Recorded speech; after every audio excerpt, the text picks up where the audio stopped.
Nag-guide pala, be.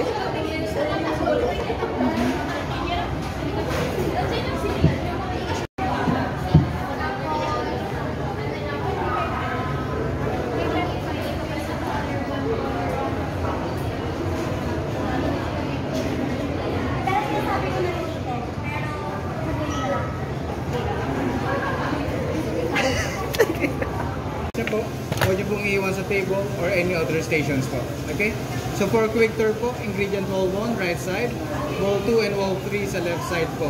Para-paras na naman contents niya, nandiyan po lahat ng dry ingredients natin and utensils po for baking. Reminder lang po, yung mga containers po, bawal natin sila dalhin dito sa table.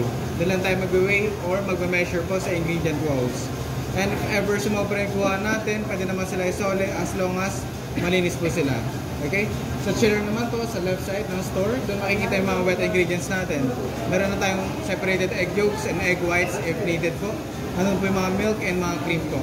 So after gathering all wet and dry, proceed tayo sa mixer area. May mag-a-assist naman po to check the consistency of your batter. Same goes with our oven area po.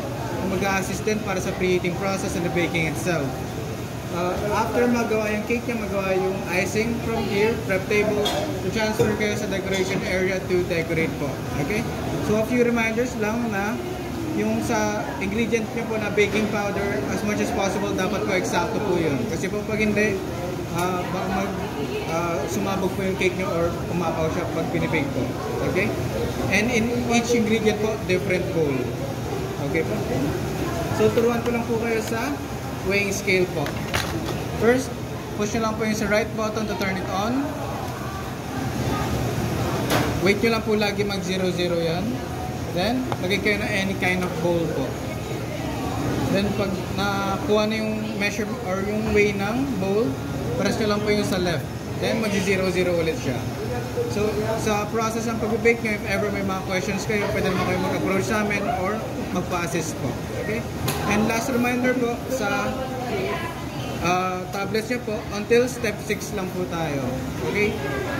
Makikita nyo po dyan, pag ni-swipe nyo, may mga indicator po sa ilalim na until step 6 lang po tayo. Okay? So now, since kapag hand wash and apron na po kayo, pwede na po kayo mag-start.